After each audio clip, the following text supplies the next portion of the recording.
Hi అండి, నమస్తే, స్వాగతం సుస్వాగతం మన ఛానల్ సుజాత హెల్త్ కిచెన్. ఈరోజు మనం అన్నవరం ప్రసాదం చేసుకుందామండి. అంటే సేమ్ గుడిలో లాగా రాకపోయినా ఇంచుమించుగా అన్నవరం ప్రసాదంలా చేసుకుందాం. ఇది మన ఇంట్లో శుభకార్యాలు జరుగుతున్నా లేదా సత్యనారాయణ వ్రతాలకి చేసుకుంటాం కదా, ఆ ప్రసాదం చేసుకుందాం ఈరోజు. అయితే ఈ ప్రసాదాన్ని ఆంధ్ర ప్రాంతం వాళ్ళు స్టవ్ మీద పెట్టి ఉడికించి ఒకలా చేస్తారు, తెలంగాణ ప్రాంతం వాళ్ళు మరోలా చేస్తారు. రెండు రకాల ప్రసాదాలు చూద్దాం ఈరోజు మనం. దీనికి కావాల్సిన పదార్థాలు చూద్దాము. ముందుగా రవ్వ, ఇది గోధుమ రవ్వ అంటారండి. ఇది మనం ఉప్మాకి వాడతాము, ఈ ప్రసాదానికి వాడతాము. ఈ రవ్వ కాస్త లావుగా ఉంటుందండి. ఈ లావు రవ్వని 1 కప్పు తీసుకున్నాను. తాటి బెల్లం 1½ కప్ తీసుకున్నాను. తేనె 3 స్పూన్లు, పటిక, పచ్చకర్పూరం, జాజికాయ, జాపత్రి పౌడర్ చేసి పెట్టుకున్నాను, ఇలాచీ పౌడర్, నెయ్యి, కుంకుమ పువ్వు 1-2 రెక్కలు తీసుకున్నానండి. ఇంకా ప్రాసెస్లోకి వెళ్దాము. స్టవ్ ముట్టించి ఒక ఇత్తడి గిన్నె పెడుతున్నానండి. ప్రసాదాలకు ఎప్పుడు మనం ఇంట్లో డైలీ వాడుకునే పాత్రలు కాకుండా ప్రసాదం వండుకున్నప్పుడు ప్రత్యేకంగా పక్కన పెట్టుకుంటాను. ఈరోజు నేను ఇత్తడి గిన్నెలో చూపిస్తున్నాను. చూడండి, 5 స్పూన్ల నెయ్యి వేస్తున్నానండి.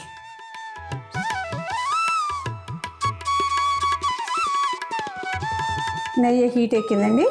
ఈ రవ్వ వేస్తున్నాను. దొడ్డు ఉప్మా రవ్వ, అంటే మనం ఉప్మాకు వాడడం, ఈ ప్రసాదానికి ఇలాంటి రవ్వ వాడుకుంటాం. స్టవ్ స్టిమ్ మీద పెట్టి చేసుకొని నిదానంగా మనం ఫ్రై చేసుకోవాలండి. కలర్ మారేంత వరకు ఫ్రై చేసుకోవాలి. ఈలోపు మనం ఈ ప్రసాదానికి కావాల్సిన వాటర్ ఎసురు పెట్టుకున్నామండి. నేను ఈ కప్పుతో 1 కప్పు రవ్వ వేసానండి.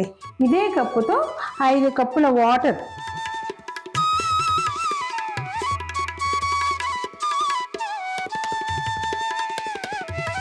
కరెక్ట్గా 5 కప్పులు పోసాను.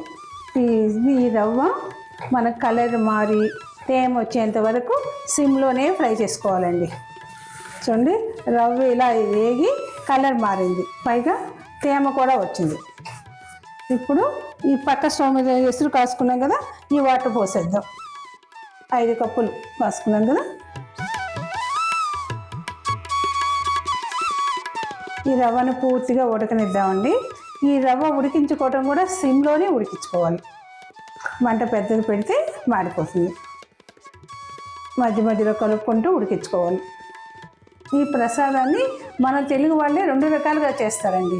ఉత్తరాంధ్ర వాళ్ళంతా స్టవ్ మీద పెట్టి ఉడికించి ఈ ప్రసాదం చేస్తారు. ఇక్కడ మన తెలంగాణ ప్రాంతం వాళ్ళు స్టవ్ మీద తయారు చేసిన ప్రసాదాన్ని పెట్టరండి. వాళ్ళు చేసే విధానం కూడా చూస్తామా. ఈ కప్పుతో 1 కప్పు ఉప్మా రవ్వ తీసుకున్నానండి.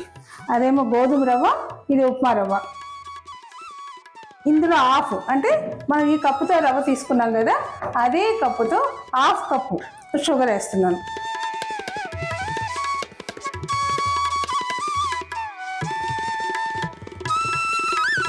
షుగర్లో 1/2 కొబ్బరి తురుము వేస్తున్నానండి. ఇక్కడ మనం పచ్చి కొబ్బరి వేసుకోవచ్చు, లేదంటే డ్రై కొబ్బరి అయినా తురిమేసి వేసుకోవచ్చు.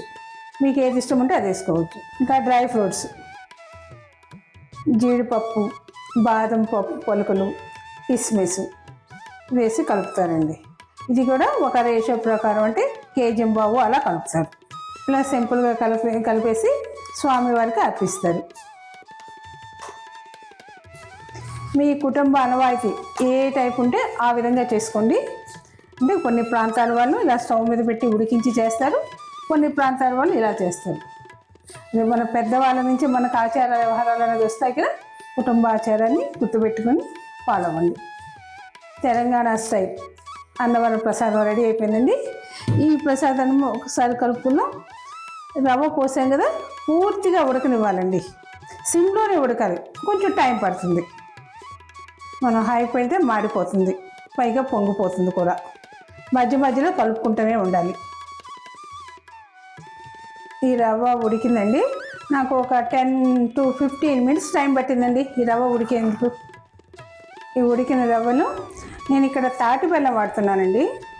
మీరు వద్దు అంటే బెల్లం వేసుకోవచ్చు, లేదా షుగర్ వేసుకోవచ్చు. ప్రజెంట్ అన్నవరంలో అయితే షుగరే వేస్తున్నారండి. మనం కొంచెం హెల్దీగా చేసుకున్నాం, పైగా మనం ఇంట్లో సత్యనారాయణ స్వామి ప్రసాదం చేసుకుంటున్నాం. మన ఇంట్లో చేసుకున్న ప్రసాదం కండి గుడిలో ప్రసాదం లాగా రాదండి. కొంత క్షేత్ర మహిమ అనేది ఉంటుంది కదా, ఇంచుమించుగా అలా ఉంటుంది. ఎక్కడైనా అంతేనండి, తిరుపతి ప్రసాదం లడ్డైనా మనం చేసుకుంటే ఆ క్షేత్రంలో చేసిన టేస్ట్ అయితే మనకు రాదు కదా, ఇది సేమ్. మీరు తాటి బెల్లం వేసుకోండి. అంటే నేను షుగర్ పేషెంట్ల కోసం ప్రసాదం అనేది అందరూ తినాలి, పైగా చంటి పిల్లలు షుగర్ పేషెంట్లు కూడా తింటారని నేను తాటి బెల్లం వేస్తున్నాను. మీరు తాటి బెల్లం కానీ లేదంటే నల్ల బెల్లం కానీ, లేదు ఒక 50% షుగర్ 50% బెల్లం, మొత్తం బెల్లం కూడా వేసుకోవచ్చండి. ఇది స్వీట్ అయితే మీ ఇష్టం అండి. నేనైతే ఇక్కడ తాటి బెల్లం వేస్తున్నాను. ఇలా తురిమి పెట్టుకున్నాను.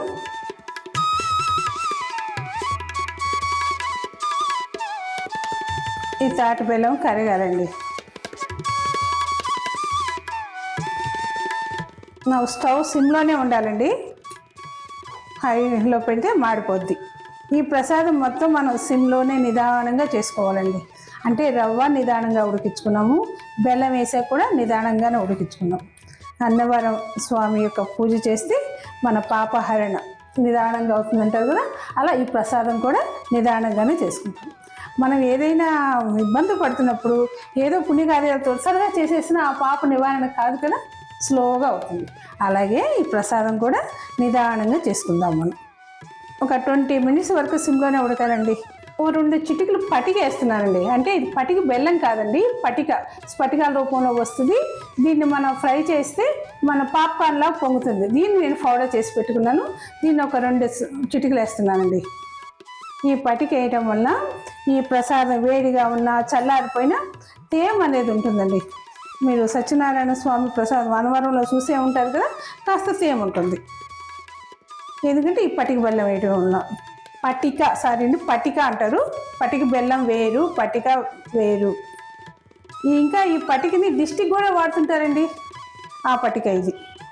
ఇంకా మనకి టైం పడుతుందండి. ఇది తాటి బెల్లం కరిగి అంటే పాకంలా వచ్చి దగ్గరకు వచ్చేవరకు మనకు ఒక 10 మినిట్స్ వరకు టైం పట్టొచ్చండి.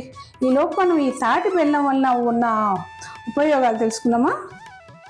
ఈ తాటి బెల్లంలో బోలెడు ఔషధ గుణాలు ఉన్నాయండి. అంటే ఈ తాటి బెల్లంలో కాల్షియం ఉంది, ఐరన్ ఉంది, ఇంకా ఫైబర్ కూడా ఉందండి.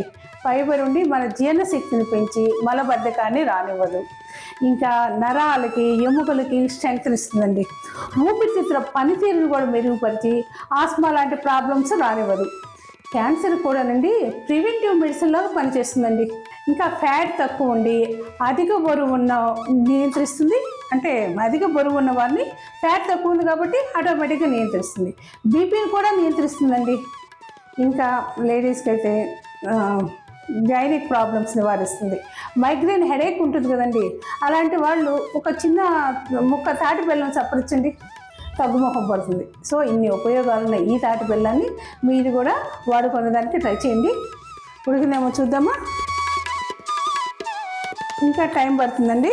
ఈలోపు మనం ఒక చిన్న బ్యూటీ టిప్ కూడా చెప్పుకుందామా. సమ్మర్ వచ్చేసింది కదండి, సమ్మర్ బయటికి వెళ్ళొచ్చి ఇంటికి వచ్చామనుకోండి, ఎంతో అలసటగా ఉండి ఫేస్ కూడా ట్యాన్ అయిపోయి కనిపిస్తుందండి. ఈ ట్యాన్ తగ్గించుకునేందుకు ఒక చిన్న టిప్ అండి. మీకు రోజు వాటర్ అందరికీ తెలిసిందే కదండి. రోజు వాటర్ తీసుకొని ఒక బాటిల్ ఫ్రిడ్జ్లో పెట్టండి. తర్వాత కాటన్ బాల్స్ ఆ రోజు వాటర్లో డిప్ చేసి ఫేస్ని తుడుచుకోండి. కళ్ళ మీద కూడా ఆ కాటన్ పెట్టుకోండి. అప్పుడు చూడండి మీ ఫేస్ ఎంత షైనింగ్ ఉంటుందో.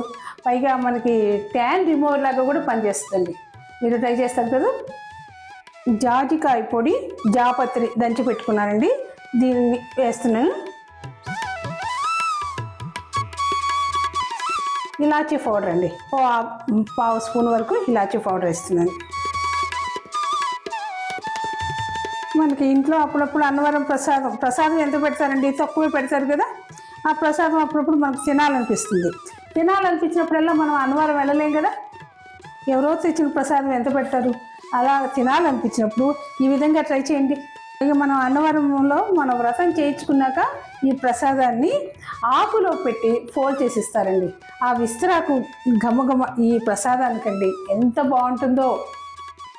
ఒక్కటే ప్యాకెట్ ఇస్తారండి, మరొకటి అడిగినా ఎవరు, మనం కౌంటర్ దగ్గరికి వెళ్ళి కొనుక్కోవాల్సిందే. అందరికీ అనుభవం ఉంటుంది కదా, సత్యనారాయణ స్వామి అన్నవరంకి వెళ్ళే ఉంటారు కదా. నేనైతే ఇయర్లీ వన్స్ అయినా సత్యనారాయణ స్వామి దగ్గరికి వెళ్ళి వ్రతం చేయించుకుంటూ ఉంటామండి. ఈ ప్రసాదాన్ని తెచ్చుకొని అందరికీ పంచుతూ ఉంటాం కూడా. ఇంత బాగుందోనండి, స్మెల్ అయితే గుమగుమలాడిపోతుంది. సిమ్లోనే చేయటం మూలంగా ఒక 20 minutes టైం పట్టిందండి తాటి బెల్లం కరిగి దగ్గరకు వచ్చేవరకు. ఇప్పుడు 2 రెమ్మలు కుంకుమ పువ్వు వేస్తున్నానండి. తర్వాత ఒక 3 స్పూన్ల వరకు హనీ వేస్తున్నానండి. ఈ ప్రసాదం చేస్తుంటే మనసుకి ఎంత ప్రశాంతంగా హాయిగా ఉందోనండి. ప్రసాదం అనగానే మనకి పచ్చకర్పూరం వేయకపోతే సాటిస్ఫాక్షన్ ఉండదండి. సో కొద్దిగా పచ్చకర్పూరం నలిపి వేస్తున్నానండి. కొంచెం చాలండి, అయిపోయిందండి. ఈ ప్రసాదాన్ని మనం ఎయిర్ బాక్స్లో స్టాక్ అంటే తడి లేని బాక్స్లో పెట్టుకుంటే 1 week నుంచి 10 days వరకు నిల్వ ఉంటుందండి. అయినా మన ఇంట్లో ఈ ప్రసాదాన్ని అన్ని రోజులు ఉంచుతారా?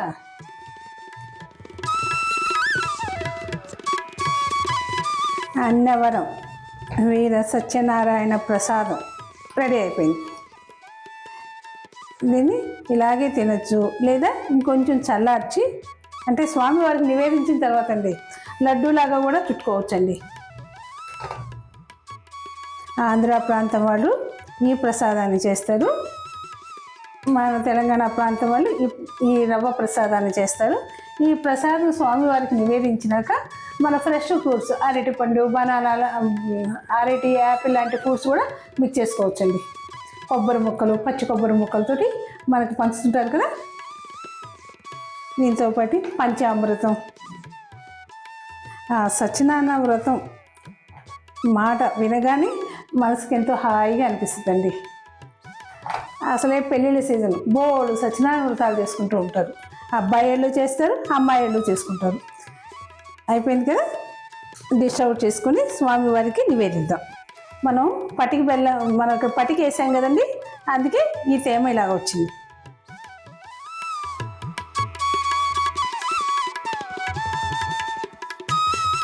ఈ అన్నవరం ప్రసాదంలో నుండి డ్రై ఫ్రూట్స్ వేయరండి. ఒకవేళ మీకు ఇంట్లో తినాలనిపిస్తే మీరు డ్రై ఫ్రూట్స్ కలుపుకోండి, బాదము, జీడిపప్పు లాంటి, కిస్మిస్ లాంటివి కలుపుకోండి. అన్నవరం ప్రసాదం సేమ్ టేస్ట్ కాకపోయినా ఇంచుమించు టేస్ట్తో గుడిలో లాంటి ప్రసాదం కాకపోయినా మన ఇంటి ప్రసాదం రెడీ అయిపోయింది. అన్నవరం ప్రసాదం రెడీ అయిపోయిందండి. మన తెలుగువారి సాంప్రదాయాల ప్రకారం రెడీ అయిపోయింది. ఈ ప్రసాదం చూసారా, కలర్ చూడండి, అచ్చు మనకి అన్నవరంలో ఉన్న ప్రసాదం కలరే వచ్చింది కదా. తాటి బెల్లం వేయటం మూలంగా ఈ కలర్ వచ్చింది. ఇది తెలంగాణ స్టైల్, మన తెలంగాణ స్టైల్ ప్రసాదం, రవ్వ ప్రసాదం. అంటే స్టవ్ మీద పెట్టడం ముందు చెప్పుకున్నాం కదా, 2 ప్రసాదాలు రెడీ అయిపోయినాయి. ఈ పెళ్ళిళ్ళ సీజన్లో అంటే మనం సాధారణంగా మాఘమాసంలో పెళ్ళిళ్ళు, ఇంకా కార్తీక మాసంలోనూ చేసుకుంటూ ఉంటాం కదా. ఈ ప్రసాదాన్ని మీరు ట్రై చేయండి, మీకు ఎలా కుదిరిందో చెప్పండి. ఈ వీడియో పట్ల మీ అభిప్రాయాన్ని కూడా తెలియజేయండి. తప్పకుండా ట్రై చేయండి. నచ్చినట్లయితే please like, share and subscribe. Thank you all.